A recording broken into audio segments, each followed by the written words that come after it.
Part 1. You will hear a conversation between a guest and the receptionist at a hotel. First, you have some time to look at questions 1 to 5.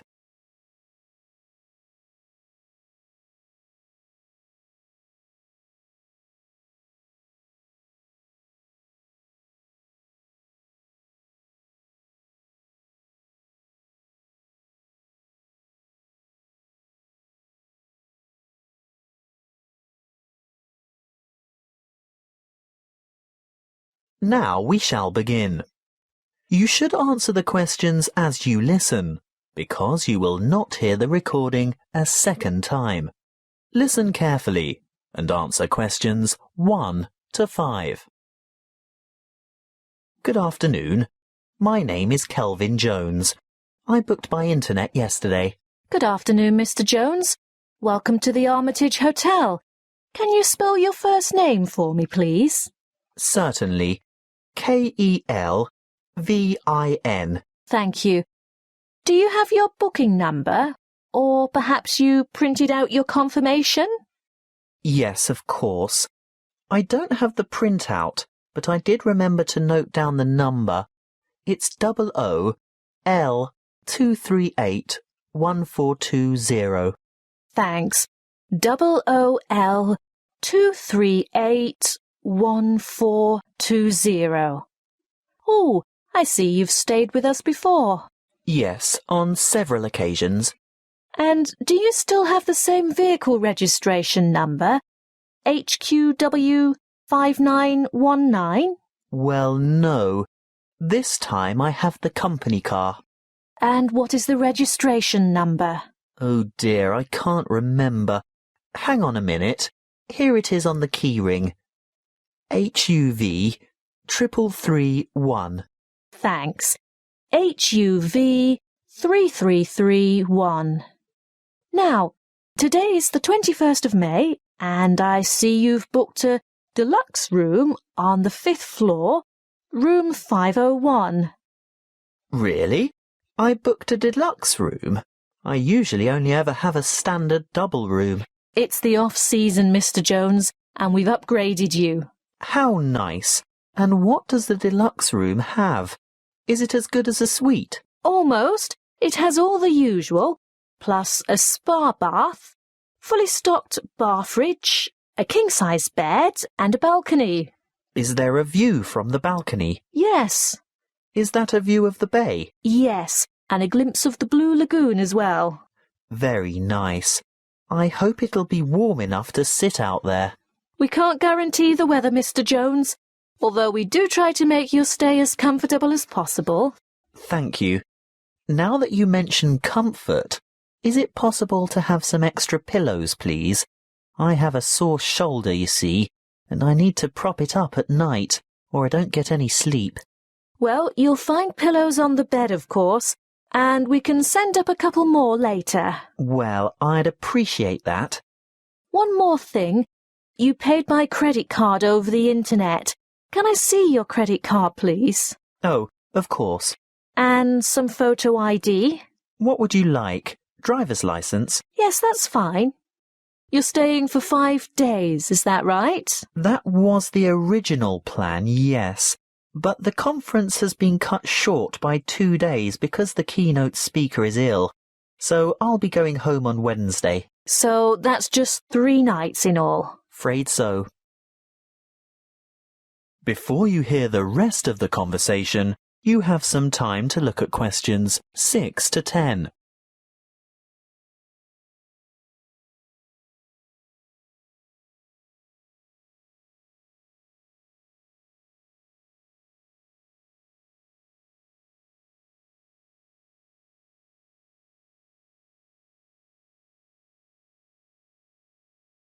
Now listen and answer questions 6 to 10. Is there anything else I can help you with? Actually, there is. The conference is in a building called Chancery Chambers, but I don't have any idea how to get there. Oh, that's the funny-shaped building on the corner of King and Richard Streets. It's quite straightforward, really, and only a few minutes' walk. Look, I'll show you on this map. Good. A map. I like to follow a map if possible. Right, well, step out the front entrance of the hotel and you're on Hobb Street. Head south on Hobb Street towards Gorse Lane and take the second on the left onto Vickers Street West.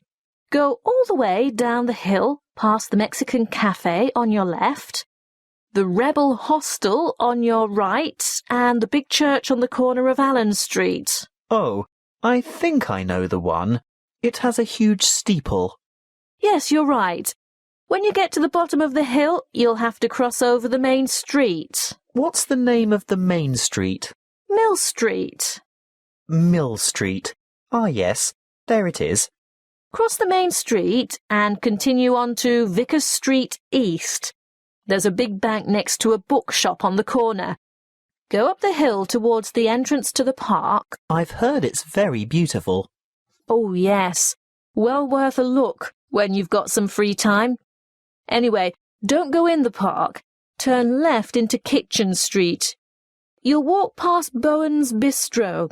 Actually, probably the best place to get a good lunch at a reasonable price. After Bowen's, take the second left into Baker's Lane. It's a very short street. Then take the first on your left onto King Street, and you should see the Art Deco Chancery Chambers building a bit further along on the corner of Richard Street. Oh, thank you for that. I'm most grateful.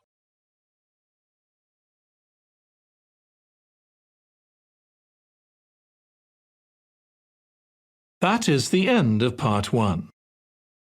You now have 1 minute to check your answers to part 1.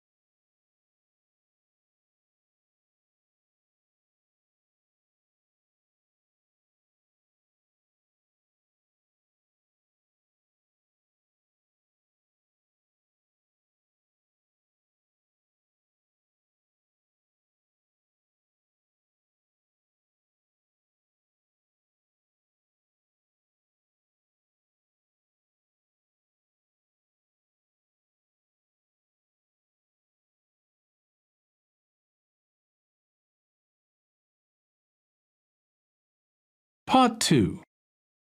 You will hear a recorded message by an employee of an investment society giving information about savings and investment options. First, you have some time to look at questions 11 to 13.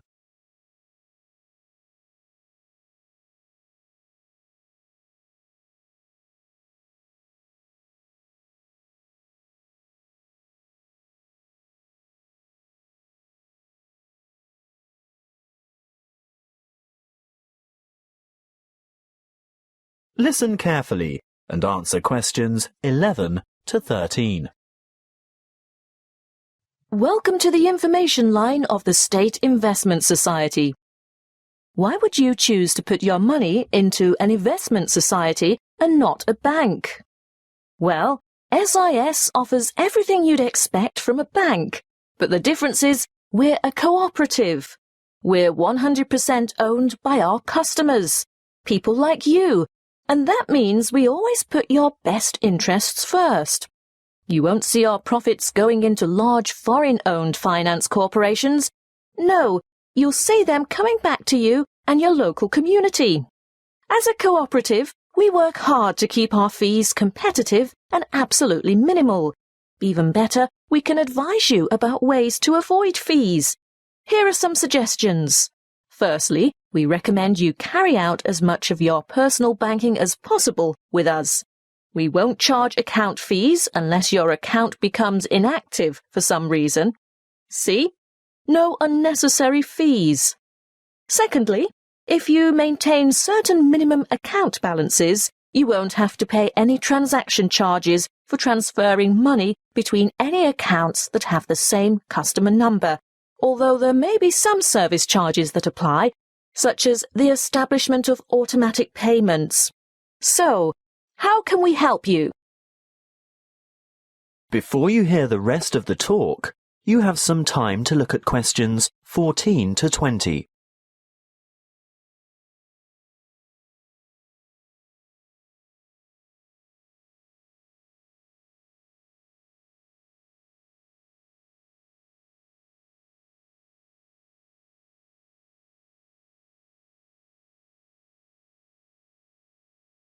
Now listen and answer questions 14 to 20. Let's look first at savings options. We can give you 3 options. Our internet account earns you interest from your very first dollar deposited. You don't have to maintain a minimum balance, and you earn a good interest rate from the start. Interest calculated daily and paid into your account monthly. You always have immediate access to your money by using the internet, text or telephone banking. What's more, there are no account or transaction fees. With our Stairs Saver scheme, the more you save, the higher interest you earn. Again, there's no minimum balance, but as your balance grows, you'll earn higher interest rates. There are 3 interest tiers or steps, plus bonus interest. Interest is calculated daily and paid monthly. Now, what about access to your money? You are free to make as many withdrawals as you like, but if you restrict them to 1 a month and your balance increases over that month, then you'll earn that bonus interest. With our simple saver scheme, access is available anytime and we don't impose penalties for withdrawals. This scheme has 1 interest rate, no minimum balance, and interest is calculated daily and paid annually at the end of the financial year, the 30th of June. So, you can see that savings accounts are ideal if you're starting from scratch.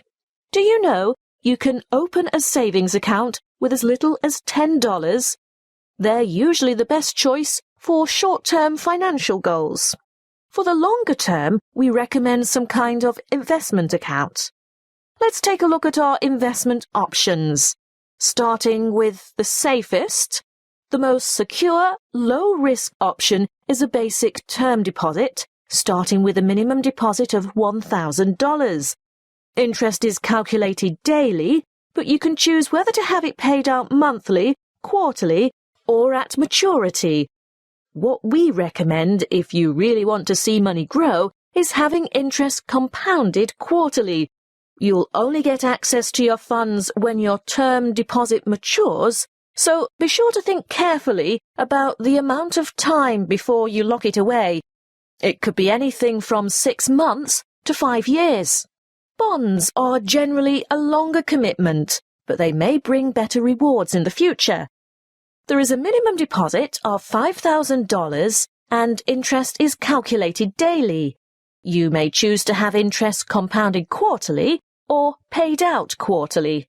And, of course, you'll have access to your money when your bond reaches maturity. Looking really long-term, there is our retirement fund, which is, of course, a savings plan for retirement. There is no minimum deposit, but the good news is that you can choose to contribute a certain percentage of your income before tax is paid on it. As for interest, well, you choose a particular type of fund which has a different level of return depending on the level of risk. And access? Well, not before you turn 60 years old. As I said, it's a retirement scheme. That is the end of part 2. You now have 30 seconds to check your answers to part 2.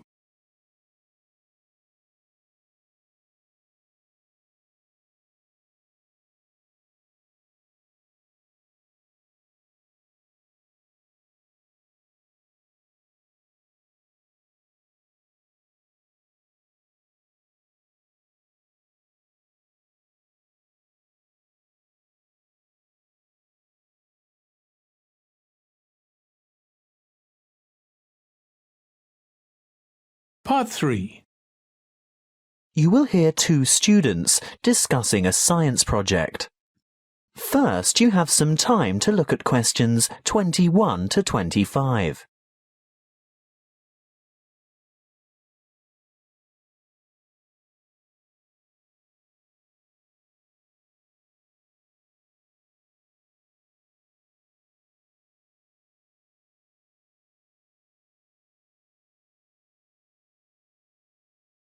Listen carefully and answer questions 21 to 25. Hi, Julia. Hi, Bob. Thought about the science project yet? Which one? The presentations are scheduled for next month. The experiments that you and I are working on to demonstrate density, buoyancy, and the compression of gases. That'll be complicated. Well, it's not supposed to be. It'll be part of the Making Science Simple series that's being showcased next year, and we have to be ready to demonstrate by the end of next week. Oh, well, simple, you say? Yes, not just the concept, but the materials too. We have to use cheap, readily available common items. Expensive lab equipment is out of the question. I remember something about using recycled or throwaway items if possible. Anything portable that we can bring into the lab. That's right. Well, any ideas for the project? What about the classic Cartesian diver? Is that the same as a Cartesian devil? The invention named after the famous French physicist René Descartes. Yes. A long time ago, superstitious people labelled it that because they couldn't comprehend the scientific principles it demonstrated. They thought it was black magic. How shall we do it? By keeping it as simple, transparent and economical as possible. So, to start with... Open your pencil case and let's have a look. You haven't got any... Any what? Paper clips. Oh, there are lots of them in the bottom of my bag. They slip off my papers and collect in the bottom. Look, here's half a dozen. But they're all big metal ones. I want little ones. Small, vinyl-covered multicoloured ones. Oh, I've got one or two of them too. Great, and if we look around, especially on the floor, we're bound to find a few more. See? Here. What else do we need? A small rubber band. Well, I've got one of those in my pocket. No, not that kind. Let's go and ask Tara. Why? Those really small coloured bands for making ponytails are ideal. Hey, Tara? Yes? Have you got any spare rubber bands, like the ones you fasten your hair with? Oh, heaps. A whole packet full. Help yourselves. Terrific. So far it hasn't cost us anything. What now? Let's go and rummage through the recycling bins beside Joe's mini market. What for? We want a 2-litre plastic soft drink bottle with lid. Hey, I draw the line at sorting through other people's rubbish, and we're also not likely to find one with a lid. Well, go into the store and buy 2 litres of soft drink. What flavour? It doesn't matter what kind of drink you get. Just make sure it comes in a clear PET bottle. Where are you going? To the cafeteria behind the resource centre. What for? I'm after some straws. I can get them from the shop when I buy the drink. No, I've seen theirs. They're the waxed paper ones. We need clear plastic, and I know they've got them in the cafeteria. I'll also see if I can get a tall plastic cup from there. Good luck. Meet you back here in 5 minutes. Maybe longer because I want to go over to my locker and get a wire coat hanger. Before you hear the rest of the conversation, you have some time to look at questions 26 to 30.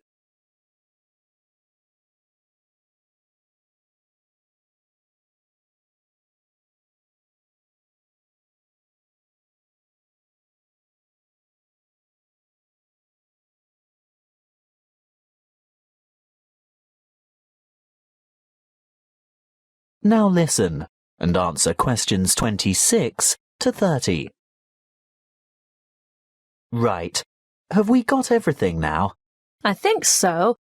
I've got extras of most things, so don't worry if this doesn't work first time. OK. Assembly. Step 1. Take a straw and fold it in two. No, not like that. These plastic ones are quite hard to fold. Try pinching it in the middle.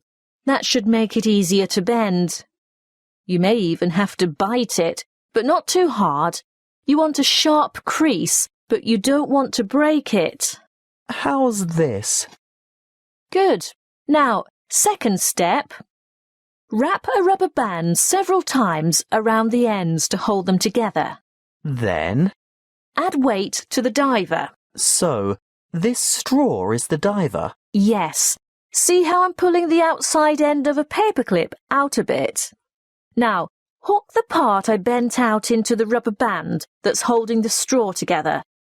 No, not that way. It'll fall off. That's right. Turn it over.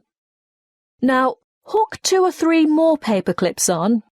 It's hard to say how many we'll need. The idea is to get the diver to be almost all the way submerged, but not quite. We can put it in this tall cup of water to test it. What do you think? Too buoyant? Add another paperclip? I think so. OK, on to the next step. Have you got the empty bottle? Not quite. What do you mean? Well, it's not quite empty. Pour some into this cup for later. Good.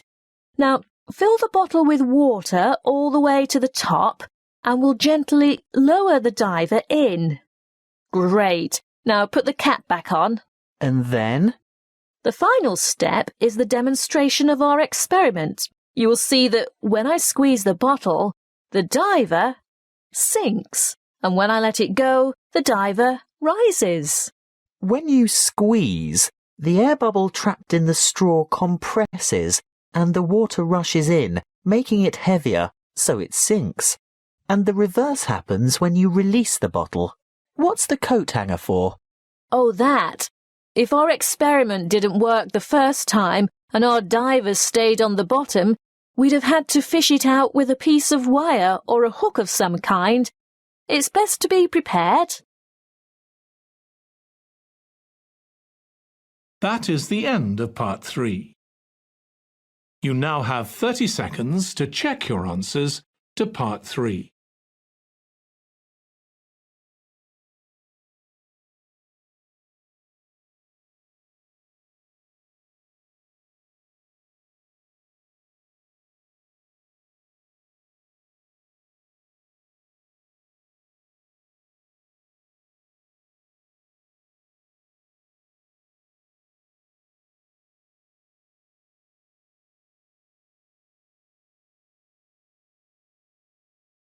Part 4. You will hear a lecture on volcanic activity and its effect on the atmosphere. First, you have some time to look at questions 31 to 40.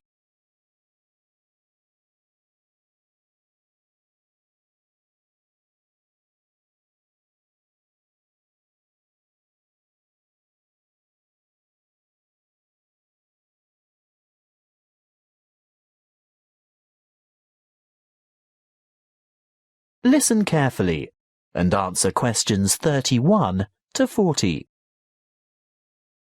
Good morning, everyone. In these environmental science lectures, I guess you're all used to hearing about global warming. Well, I'm here today to talk to you about one particular volcano and its effect of global cooling. I'll begin by going back a little bit in time. Towards the middle of 1991, the second largest volcanic eruption of the last century occurred in the Philippines, not far from the capital city, Manila, on the island of Luzon. Mount Pinatubo belongs to a chain of volcanoes in the area, and this was by no means its first eruption. There is evidence of eruptions from approximately 500, 3,000 and 5,500 years ago. The events of the 1991 Mount Pinatubo eruption began in July 1990, when a magnitude 7.8 earthquake occurred 100 kilometers northeast of the Pinatubo region. The sleeping giant was reawakened, but few people had any idea of what was in store for them. In mid-March 1991, many earthquakes were experienced around Mount Pinatubo, and this is when volcano scientists, or volcanologists as they are called, started their investigation of the mountain. Before the disaster, thousands of people lived in very close proximity to the mountain, and on April 2nd, small explosions from vents near the crater dusted their villages with ash. This resulted in the order for evacuations of 5,000 people later that month. Earthquakes and explosions continued to harass the residents, and on June 5th, a Level 3 alert was issued for 2 weeks because of the possibility of a major eruption. However, the appearance of a large amount of lava protruding from the mountain on July 7th led to the announcement of a Level 5 alert on June 9th, indicating an eruption in progress. An evacuation area within 20 kilometers of the volcano was established, and this time 25,000 people were evacuated. On the following day, Clark Air Base was evacuated, and the danger radius was extended to 30 kilometers from the volcano, resulting in the total evacuation of 58,000 people. On June 15th, just after midday, the eruption of Mount Pinatubo commenced and lasted 9 hours, causing numerous major earthquakes due to the collapse of the land at the top of the mountain and the creation of a huge caldera. What's a caldera, I hear you say? Well, it's obvious really. With a huge eruption such as this, where enormous amounts of material have exploded into the air, the summit falls into what is now an empty chamber, and thus forms a large crater. As luck would have it, as the eruption was taking place, a tropical storm was passing just to the northeast of Mount Pinatubo, bringing a lot of rainfall to the area.